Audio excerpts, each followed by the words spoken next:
Welcome back, WNST, Towson, Baltimore, and Baltimore Positive. All of our wisdom and intelligent conversations brought to you by our friends at Wise Markets. We call them Wise Conversations around here. And, of course, our friends at State Fair in Catonsville. I had Evan Brown on earlier doing the El Guapo and the Beaumont thing. We're going to be over there hanging out. And our friends at Fadley's. I saw Al Roker was at Fadley's last week when he came into town for the big Sunday night, Sunday. And, for some people, Don Moeller, it was Sunday Night Football. For other people, it was just the night the Emmys were on, right?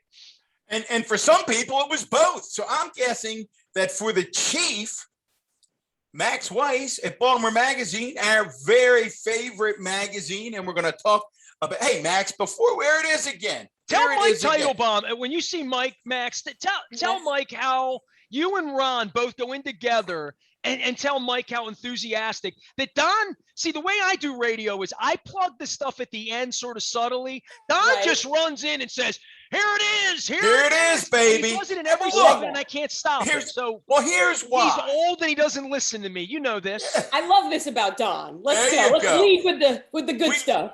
You lead with the good stuff. Now, we have the chief. We have the editor-in-chief. And I was telling Baltimore County Executive Johnny O last week, and you had this wonderful Ron Cassie, one of the best reporters in the entire world, does a whole article, and here's Johnny O. And as I'm reading it, and Nestor makes fun of my little tabs because I tab everything and I still like it in print. This little card falls out, Max. This little card falls out in the middle, and it says you can get 18 issues. See, this is where you do the plug at the end. Let's do for the $20. radio I'm doing it up front. And then they'll want to buy the magazine because Max is brilliant. I'm trying to figure out why, when I can get 18 monthly issues of Baltimore Magazine, why I would go to the store and pay $4 or $5. Shouldn't people just subscribe at baltimoremag.net or what is it? Baltimoremag.what? Baltimoremagazine.com. Sorry, Nestor, you've lost control of your own show. Shouldn't they just go get a subscription too? If you don't get a subscription, you need a prescription. Max, here's how I'm going to help you sell magazines, okay? I'm going to say, Max, what's the best movie you saw this year? I really haven't seen that many movies. Are you going to see the Sex and the City thing now that Willie Garson, we lost him this week? That was so sad. Yeah. I loved Summer of Soul, the documentary about the Harlem Music Festival that was sort of happening at the same time as Woodstock, and they unearthed all of this footage of this festival, and it was, Stevie Wonder was playing. I saw that. Sly and the Family Stone, and if I see that, I need to see it somewhere where the music can be really loud. Like I feel like a concert, like that's important to me when I'm in a theater seeing a movie concert. That it has some. They have all this Dolby and all this stuff, but it never really sounds like a concert when I'm in a movie theater. It never. I did a Rush thing. I spent $13 and said, both of you. I went to the movies. You don't know this. Oh my God, that's it. Drop the mic. I went to the theater. I didn't even know where it was. Yeah. I bought a ticket in Towson. Don, you're going to laugh. You're going to throw me out of Baltimore County. I should have admitted this to Johnny O. I bought a ticket online to see Rush, my band Rush. They did a movie right before Neil died. They were unearthing this. It was on a Thursday. It was the night Thursday Night Football kicked off. So whenever the NFL, it was that night. My wife never saw Rush. My wife doesn't like Rush. I said to her, "Do you want to go?" She's like, "Yeah, I'll go." And she had the greatest time, but we both agreed the music wasn't loud enough. And by the way, that's a beautiful theater they have over there. I didn't even know it was there. You may thank Kevin Kamenetz for that. It was beautiful.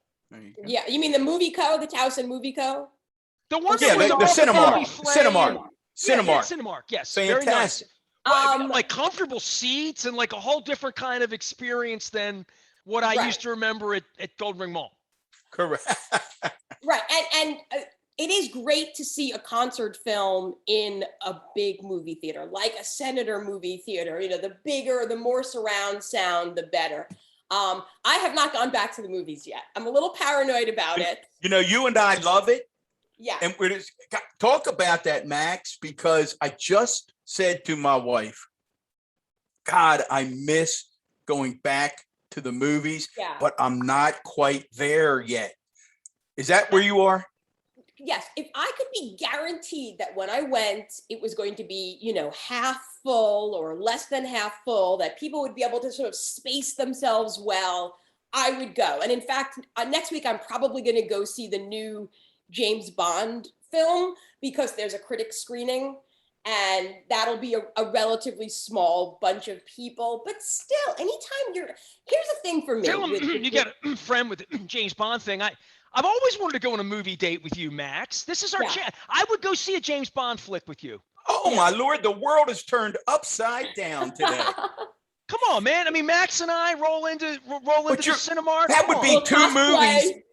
That would be two movies in a decade. I mean, I don't know what's up or down anymore. How can it be that I've been to a movie theater in the last month and neither one of you have been? That's funny. I haven't even talked about it. I mean, I just went and laid low and I put one little post about Neil Peart, but I didn't make a production about it, but it really was nice. And I felt safe. My wife, we were in the back and people were rocking out. It was a Rush thing, but it wasn't close up. It didn't feel unsafe to me. And there's been no documented cases of people getting COVID from going to movie theaters. So in a way, it's just getting over a psychological hurdle. That's really what it is.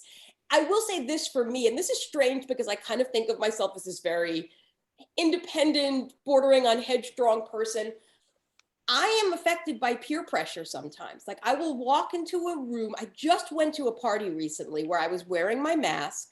And then I went inside the party and nobody was wearing a mask. And I thought I looked like a schmuck and I took off my mask, and I kind of feel like until I can be sure that I can be mask free and feel comfortable, that's the hesitation basically, Well, we are in such remarkable times and we have so much to talk about. One of the things, and we're going to do at the end of this, I want to say, let's do Twitter with Max. But one of the things that I reached out to you about, who knew you had a private blog, right? I don't know. You can talk to us about the private Max blog, but I'm going to start. Yes. What's it called? MaxTheGirl.com, of course. MaxTheGirl.com. It's all Max the Girl. It's Max the Girl, and you. Well, I didn't know you were a girl till I read your work for several years early on City Paper, and then I heard you on BAL, and I'm like, oh, yeah, that's that happens a lot, as you can imagine. Well, Lester, Max the Girl channeled her inner Zager and Evans from 1969, the number one pop song for 6 weeks on the charts in the year 2125. And she decides to write a letter to the folks still around in 2121. Yeah. And I want to start at the end, Max, and then say to you, what inspired the letter and what are the takeaways? And here's how you end that letter to our folks in 2121. The point of the letter is this.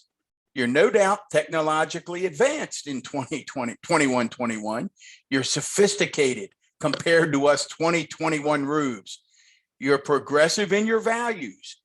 You've read your history, but never get comfortable. People are people, and they're easily manipulated, fearful of the others. You go on to say a few more things, and then you say the same people who had slaves, who attended lynchings, who enforced Jim Crow laws, who voted for Trump, who denied climate change, who allowed people to buy semi-automatic guns without a permit, who refused vaccines and masks, who stormed the Capitol.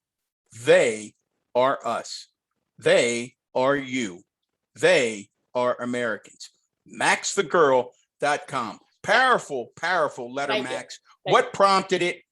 And I'll tell you what prompted it. First of all, that's my private blog. It only reflects my opinion. That's why I put it on a private blog. But your dog approves. I love that. my dog, my dog approved. Sorry about that. So I think the dog said the subscription's cheaper on the It's card. cheaper. Yeah. Way cheaper. So, but I think that I had been a little naive in thinking that we couldn't repeat some of the mistakes of the past. And I would see, the rise of a dictator, or I would see some truly what I thought was just ugly behavior, the things that I talk about in that last paragraph. Like, or what George Bush got off the podium in Washington 4 years ago and said, that's some weird shit. Yeah. He said that on day one, like literally Right. before Sean Spicer told us how many people were there, like Right. literally. I mean, a lot of us, myself included, were completely shocked that Donald Trump won the presidency. I didn't think he could. I was smugly confident, and I was so wrong. And I had so much to learn about the American people as a result of that. But I just think that we're seeing a repeat of some really ugly behavior, particularly racist behavior that I thought was in the past, and anti-science. Like, you feel like science is this progress that you just keep making. You just keep getting smarter and smarter because science teaches you more and more. But what you don't expect is people to resist the science and reject the science. And people are like that. They form conspiracy theories, they form tribes. And I guess my point is to the people 100 years from now, don't be like me. Don't think that you've evolved so far. Don't be smugly confident and or naive, however you want to put it, and think that you're not capable of making the same mistakes that we make. That's the point of the letter. Yeah. Well, it was powerful, and embedded in there. It's a powerful conversation. I mean, Max, Max is this stuff. Is the stuff we should be talking about, honestly, right? Yeah. Literally. Well, it's why, as much as I like movies and Lamar and like all of that, like getting to the heart of it, that's why I started this, Don, sitting in the upper deck pissed when you're running Baltimore County, our mayor's going to prison. I can't, little did I know there'd be a plague. I shared something today. Let me get a little angry. I shared something today from Brian Karam, who's been on the program, who's the Playboy reporter that Trump was always trying to like throw out of press conferences and like all of that. It was literally a year, and it's Bruce Springsteen's birthday that we're taping, that he asked Trump if he would agree to, to the result of the election, literally to accept the result of the election. And he said he wouldn't accept the result of the election. I look back a year later and I look at that and I say, that's frightening. And then to think what happened after that and January 6th and nobody's in jail, it is kind of frightening. Well, if you think about it too much. Well, what I take from Max's letter to the future, and correct me if I'm wrong, Max. Yes, I was with you in 2016. Although in the last few days, unfortunately, I did tell friends that Trump was going to win. I had this very, very sick feeling that the country was about to do something very, very shocking. Had one of my closest friends literally sobbing, and this is not hyperbole, on my couch when it was clear Donald Trump, sobbing uncontrollably. So it was a strange moment. But here's, building on Nestor's point, here's what I took from your letter, and see if I'm zeroing in on the right thing. Donald Trump was one thing, but now Trumpism has become the Republican playbook. When you look at the recent recall election in California, where Larry Elder and the website was already up before one vote had been cast, saying that the vote and the election had been stolen. And there are moves underway in Pennsylvania to do that.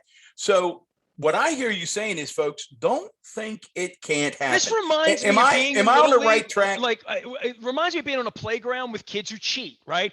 And cheating is just, at some point you just say, I can't play with you anymore. I need to just go. If we're not going to have rules and we're not going to play fair to some degree, this is their playbook. And that's the thing that has made the last few years so kind of destabilizing, because you keep waiting for somebody to enforce the rules. You keep waiting for justice and fairness to prevail. But what keeps happening, to my eyes, is that the cheaters keep getting away with it, you know? And if you're the kind of person, I consider myself a patriot. I love my country. I believe in my country, but it's been difficult to feel that way. I mean, look, America, the democracy, it bent, it didn't break. There were people who held up democracy, but it's absolutely insane to me that Trump. Yeah, the president of the United States on the phone with with Georgia telling them to turn the election. He should be in prison. It's simple. And he's the front runner for the next election. And that's what's so mind-boggling. And could win. And Max, none of us will make the mistake again. He absolutely could win, particularly with the voter suppression activity. But your point and Nestor's point about how the game is played, and Nestor, I love the playground analogy, because just recently, shortly before we recorded this, it was announced again that the United States Senate couldn't even agree on the low-hanging fruit of police reform. Now, think about this for a minute.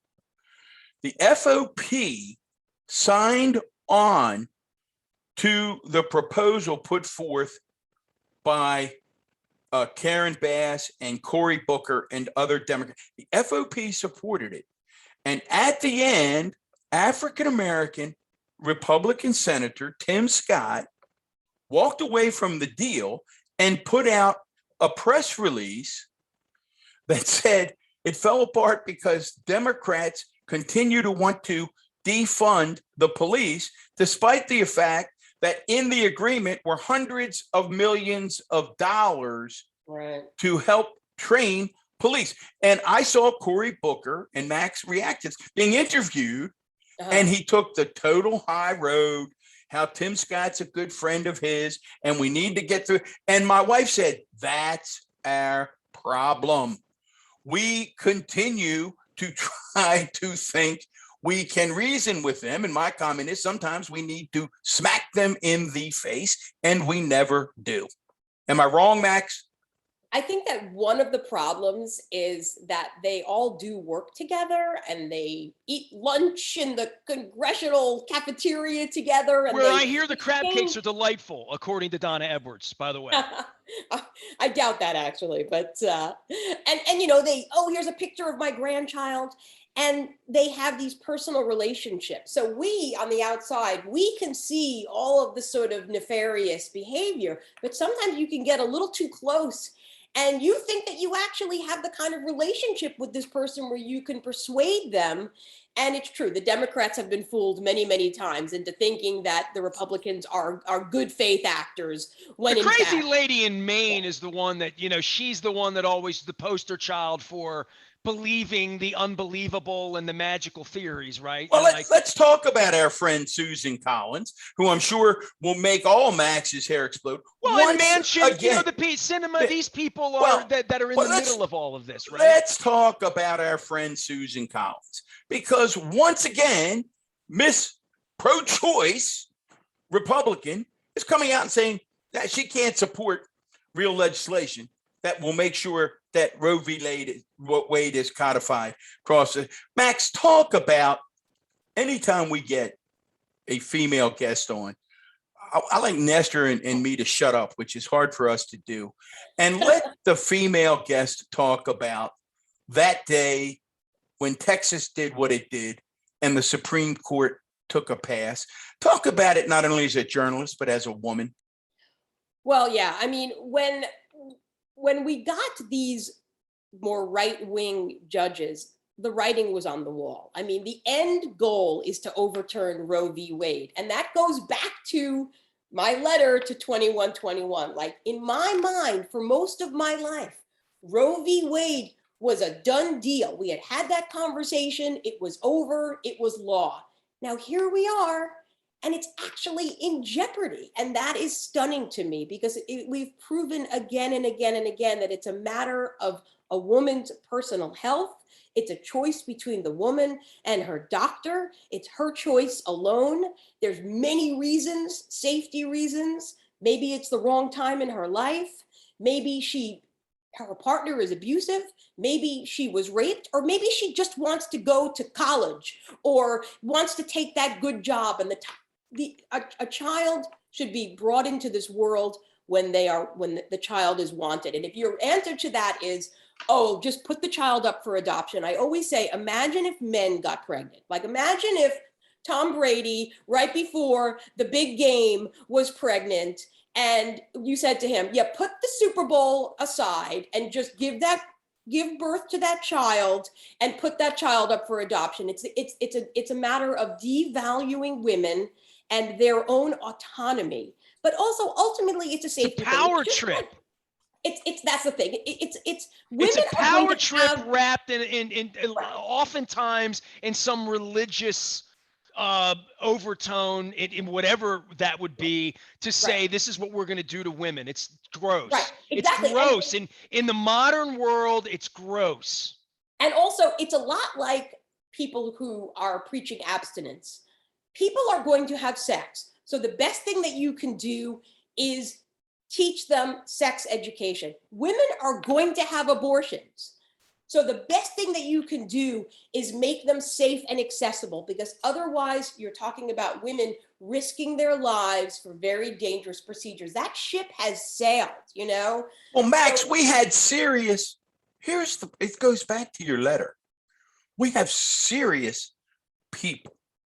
The governor of Texas, Greg Abbott, testifies that the rape and incest thing really shouldn't be a concern to anyone, because in Texas, they've decided how to approach this, and they're simply going to get rid of rape.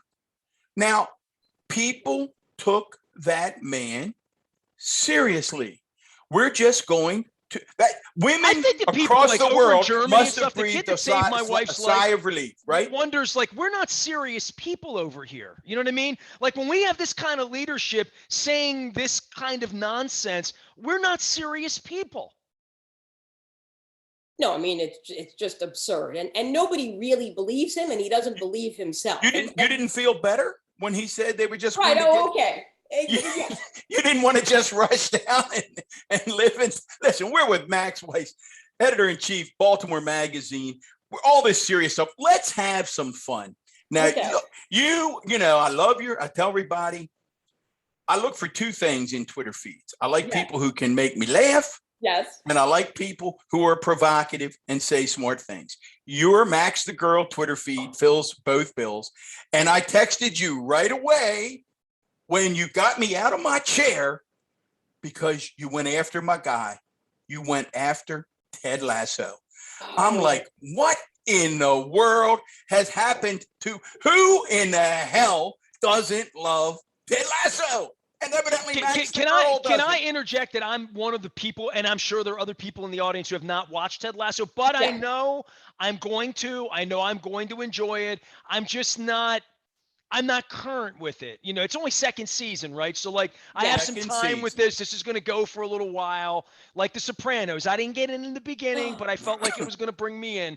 So, Max, bring me in a little bit on it, because, like, I am willing. Unlike some things, I won't watch certain movies or do certain things. This is something I plan to do. It's on my list, Ted Lasso.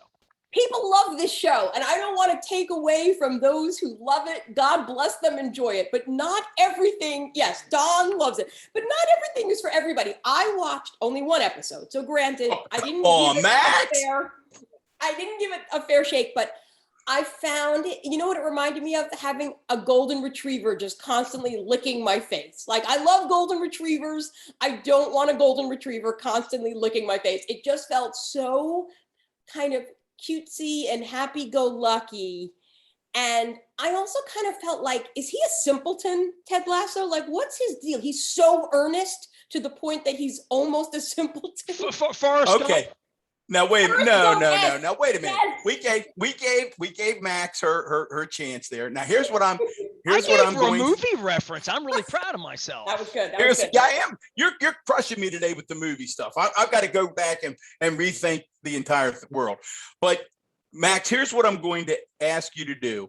Okay. And it's hard because I've turned off shows. I will tell you one. I'm going to get sidetracked real quick, then I'll come back to Lasso. I did to a show what you did with Lasso. I turned off 3 years ago Manifest. I may have watched 2 episodes and I thought, not working for me. Well, then, of course, it gets canceled. The world goes crazy. People, because they have nothing else in their lives, fight. And Manifest gets picked up for its 4th season on Netflix. And my wife and I said, maybe we were wrong. Let's go back. Right. And sure enough, I hung in there and I enjoyed it. Here's what I would say to you about Ted Lasso. Okay. And it may not be 2 episodes. And I hate it when people say to me, you got to get to the 5th or 6th. Well, that's a lot of time to invest. Right, but exactly. That's where I walk out of the movie or never walk in, dude. I got 90 minutes of a movie, and most of the time it feels wasteful. So I understand that. But here's what I would suggest, Max, where it's going to take a turn for you that will work for you.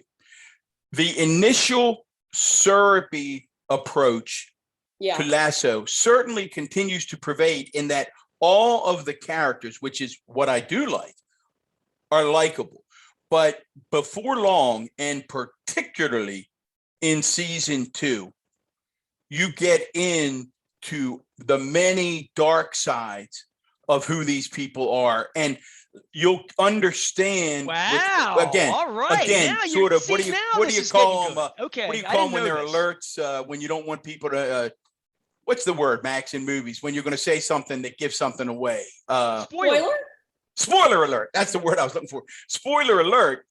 You will find out that Lasso's affability and congeniality is actually a cover for many, many more demons. So it gets much, but here's what I want you to react. And I'm not suggesting you did this. Here's what bugs me at times. I do get a sense that the critic class, whatever that is, the critic class, they get very suspicious if something is a hit with the masses. It's almost like well, my gosh. I remember when REM, this happened with REM. You remember? I mean, they jumped the shark a little bit, right? Am I right? Am I wrong about that? That critics are skeptical? No, you're wrong. First of all, Ted Lasso is a huge hit with the critics. It's critically acclaimed. I am an absolute outlier in terms of somebody who didn't, get into the show. But no, that's a myth. Critics don't care how popular something is. They just care about the quality of something. It just so happens that sometimes some less than high quality things are super popular. Now, when I review something, I always try to keep in mind like what an average fan is going to think. And I'll even say something like, if you examine this super closely the way a critic might, you're not going to like it. You're going to see holes in it. You're going to see these flaws. But if you're just going in with your popcorn looking for a good time, it certainly fits the bill. But that's not my job as a critic to say, if you're in the mood, just go with the flow. My job is to actually, break it down, explain what makes it work, what doesn't work, why, what my objection. So it's just the role of the critic in our society. This is what we're asked to do, is not just to be a fan, and of course we're fans, but to be a fan plus, a fan that's also doing a lot of examination and analysis. See, that's like our Ravens coverage here at WNST in Baltimore. Fan plus. We right? You need to be critical to some degree when it's warranted, right? Yeah. There you go. Well, no, and in fact, that's a perfect analogy because don't you hate like a play-by-play guy or a sports broadcaster who's a total homer, right? Who every call that goes against their team, the ref's an idiot, the ref's dumb, and they never give the other team any credit. Like, so you've sat in the upper deck? You've sat in 513 before? Is that what we had one? Did we not have one? Oh my God, recent? we had a real jackass behind. I mean, and Nestor and I are just looking at each other like, what is going on? Don, the amazing part of this, because it's been 2 years since we've been out at games and whatever, and all the years in 513 where they're always sort of screaming drunk people at various points was part of the experience, but it kind of went away a little while. My buddy Hells and I went to Fadley's to get a crab cake on Monday. Apparently Al Roker was there as well and in town. And the first thing he said to me was, I sat in the stands, man, listening to what people say, like it's sports radio of idiocy and Fox News phone booth nonsense going in every direction on every play, at a lot of decibels. I mean, not just saying to the and person really out loud, like you turn around and you're like, ooh, what else do you believe, bro? The fans are the fans, and we love the fans, but the fans are not the same as the critics or the analysts, and we don't want them to be one and the same. And it really applies to both sports and it applies to film criticism. But never politics. Let me try it. Let me try another one on you. Right. Let me try another one. And I don't know. I don't recall if you've tweeted about this yet, so I could be out on a ledge. Have you seen Only Murders in the Building? I have. Okay. I'm almost afraid to ask. What do you think?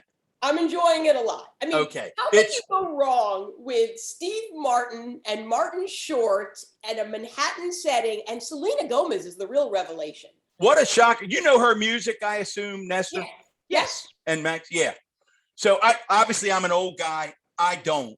Right. I know she's a pop star, but what a revelation as an actress, right, Max? She's fantastic. That's a delightful show. But give folks who might not know. I feel like we're having this private. Tell them what it's about. Okay, so it's about a man either. Can I ask you again? What is this called? I saw Steve Martin and Martin Short like promoting it a couple weeks ago. Only Murders in the Building. Okay. Okay, and it's on Hulu. And I wouldn't even know where to begin to find a Hulu, but a hula hoop maybe. But go Max, ahead. How are you functioning? Just continue, Max. Max, I run a business solo that should be 10 people working for me, and at some point I'm going to steal one of your salespeople, and I'm going to get an executive assistant. But at this point, they're literally I work. That's what you don't know what Hulu is. Max is telling our listeners what the show's all. They know what Hulu. Okay, so a murder takes place in the building, although it's ruled a suicide, and you've got Steve Martin, Martin Short, and Selena Gomez, and they're all fans of this true crime podcast, and they bond over their love of this true crime podcast, and they come together and they decide to make their own podcast about this murder, what they think is a murder that took place in the building. And then things are revealed along the way. And part of what makes it fun is that there's this generational thing happening where it's like, you've got these two aging, middle-aged guys and this young, hip, Gen Z woman, and they're working together, and it's done with affection and it's done with humor. And it's a great mystery, there's this great moment, too. right, Max? There's this great Nestor, this will give you I like Steve Martin and Martin Short. I get a little bit too much of Martin Short. A little bit can be enough. He's wonderful in this. I don't know that I want to go out with him for an evening. As a failed Broadway director, but there's this great moment that captures the generational piece that Max is talking about. Martin and Short are trying to reach Selena Gomez, and they're trying to figure out how to do it. And they say to one another, I'm not sure her generation understands that these can actually be used as a phone. Well, that just, to me, the way it was delivered was hysterical, because it captured everything. Like, in addition to all this other stuff, you can actually call and talk to people. So terrific show. Hey, Max, before we let you out of here, you've had such great stuff. I mean, that piece that Ron did on Harbor Place, I mean, that's award-winning stuff. The Johnny O piece, really insightful. What's coming up that we should be excited about? Well, here's our cover for October, The Mighty Oyster. And is that coming to me today? Will I get that today? You should be getting it in the mail today. Okay. If you haven't, please contact our circulation office. And it's all about everything you wanted to know about the oyster, but were afraid to ask. And the truth is, before the crab reigned supreme as sort of the seafood of choice in Maryland, it was the oyster that reigned supreme. And now the oyster is having a comeback. I mean, we're seeing oysters everywhere. And we talk about the different ways that you can prepare them, different restaurants, how they're doing oyster farming. And I will give you a little inside hint. If you look at the cover, it's a giant oyster, okay? And this was a hotly debated topic at the Baltimore Magazine office because some people think oysters are ugly. I happen to think they're beautiful. I love oysters, but there is that it was a brave man who first ate an oyster. No doubt. And we thought, is this going to turn people off? This giant picture of an oyster on the cover. And then we decided this issue is for the oyster lover, because an oyster lover is going to see that oyster and they're going to want to read everything about it. It's actually I want to get cocktail and a lemon right now. That's what I'm saying, dude. I'm looking at you, Nestor. And again, I haven't gotten it. It'll probably be here today. Just your interest when Max was talking, because Max, you may not know this. Nestor has he's worked with Marty Gary of the Chesapeake Potomac Fisheries, and he's really become sort of this well, I'm becoming an investigator on this, right? And the crab thing leads to the grass thing, which leads to the oyster thing, and how it's all a bay thing, and how it's an industry thing, and how it's an Eastern Shore thing, and how it's been going on for hundreds of years. So I'm interested in that part of it. But I think it's taken me out to travel. I mean, I went fly fishing with Dan Rodricks out in Western Maryland, but I was also over in Cambridge, with, at J.M. Clayton, watching them take the crabs off the boat. And then I was in Hooper's Island, where I saw the largest in my life oyster shells in Hooper's Island that look like the sand does as you're going in and out of the tunnel, before it snows here in the winter. These giant oyster shell that they're going to put out in the bay that makes the grasses grow, like all of that, right? That feeds the bay and the oyster recovery. So learning about that, I think that's 2 summers from now, when I get tired of crab cakes, I may go on it might do a crab soup tour, but after that, there will be oysters. And I'm glad that you've at least allowed me to educate myself a little bit more, because I used your crab episode, your crab cake thing from like 2 or 3 years ago. Yeah. I read some of that before I did my tour. So the work that you do, it is magazine-y. It's sort of timeless, that you find it a year or 2 or 3 later, and it still makes a whole lot of sense. Yeah, and so Lydia Wooliver is sort of our correspondent for all things Bay, all things Eastern Shore, and she's the one who wrote The Mighty Oyster. She did that. We'd love to 6 months put a word into her, Max. I know she's podcast shy. We would love to have her on. You would love to have her on, Nestor. You would love to talk to her. We did, and we've reached out. He is a real expert when it comes. I'm intimidating, Don. Yeah. I intimidate. Hey, real quick, back to Max's Twitter feed. 2 funny ones. You made fun, going back to Greece. You made fun of people who are picking on Evan Hansen, one of my all-time favorite Broadway shows. That the people are too old. I think your comment was, I haven't seen Evan Hansen, but I want to. Well, good idea. Max said it's like the first time ever older people, teenagers. Right. So there's all this backlash against Evan Hansen because the lead actor, I mean, he really does look like he's 30 years old. But, this is a long tradition in movies to have grown-ups playing teenagers, but suddenly with social media, it's like they're discovering it for the first time. I don't think Travolta was actually Danny Zuko's age. I don't know. Call me. Dr. Channing was like in her 30s, for God's sakes. Yeah. She had a bun in the oven. Yeah, finally, you did what no one ever does, Max Weiss. You took a shot at Hanks. Who takes a shot at Hanks? You said, I know I'm going out on a ledge, but Hanks's new project, Finch, looks god-awful. What in the heck is Finch, and why is it god-awful? It's one of these things where he's acting with a dog, and you can see that there's a little bit of CGI. So it's not just an actual dog, but it's like partly like a robotic thing. And it just, Harrison Ford did a movie like that. They did a remake of Call of the Wild, and the dog looked so fake. It just takes you out. If you can't train an actual dog, don't give me some hybrid real dog, CGI dog. It doesn't work. So look, the trailer could be misleading. I watched the trailer of this new Finch, and I thought, even Tom Hanks, who I adore. He did Turner and Hooch. It was a real dog, right? And we're talking about a guy who made a whole film about Turner a volleyball. and Hooch was a real dog. That was Turner and Hooch was real, but Hanks made a film with a volleyball, for crying out loud, and make it work. Right. He's a great actor. I love Tom Hanks. Hanks did Dragon, Bosom Buddies, and made me believe it 40 years ago. Max, we love you. Everybody subscribe. Max Weiss from the Baltimore Magazine, the editor in Chief, even though the Ravens vanquished the Chiefs. Right? There Yeah. we go. All right, One guys. of the best games ever. And that flip, Lamar Jackson flip into the end zone.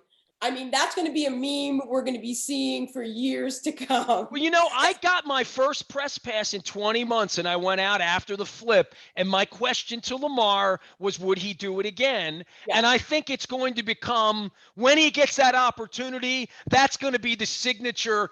2-3 times a year, he'll be able to do that one. I'm sure the trainers were not happy seeing him flip into the end zone like that. That's my question. Nestor, you talk to folks behind the scenes out there.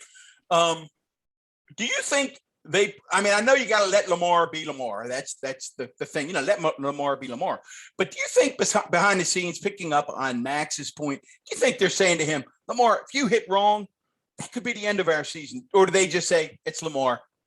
I think they just let him do what he does. Right. I mean, I don't know whether that's good, bad, or indifferent, but I don't think you're going to get that out of him. I ask him that question thinking he might say, Coach came up, Coach Roman said, don't do that, or whatever.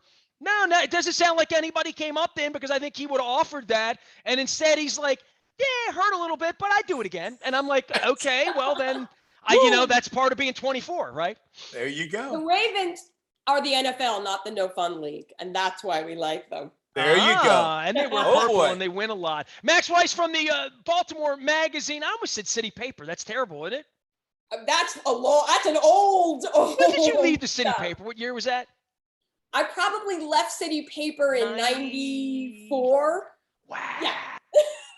So it's been a while. That would be like saying Nestor Aparicio of the Evening Sun. I was the principal of Catonsville High School. That's how long ago that was. Hey, I wanted to ask you, was Johnny O in your school when you were at Sparrows Point, or am I nuts? Is that wrong generation for you? I had moved on. When Johnny was student on the board, I was an area superintendent. See, okay. So I thought there was, but I didn't bother you guys. By the way, if you missed the Johnny O piece, first off in Baltimore Magazine, you can check that out with Ron Cassie, but also with us. We did 3 segments with the Baltimore County executive last week at Costas to celebrate their 50th anniversary and to have a crab cake. We are having a crab cake with our mayor, Brandon Scott, on October the 8th at Coco's. That's his choice in Lauraville. It's all presented by the Maryland Lottery. Let yourself play. Each and every Friday, we'll be taking the Maryland Crab Cake Tour on the road, and at some point, Max and Mike Teitelbaum will come out. Tell Mike I need a crab cake with him, and Ron as well. We'll do all of that. I am Nestor. He is former Baltimore County Executive Don Moeller. Together, we get together and have these intelligent chats. We call them wise conversations. We'll be back at State Fair and Fadley's and other places coming to you soon as we unmask, vaccinate, and hopefully not hibernate. I am Nestor. We are WNST, AM 1570, Towson, Baltimore, and we never stop talking Baltimore positive.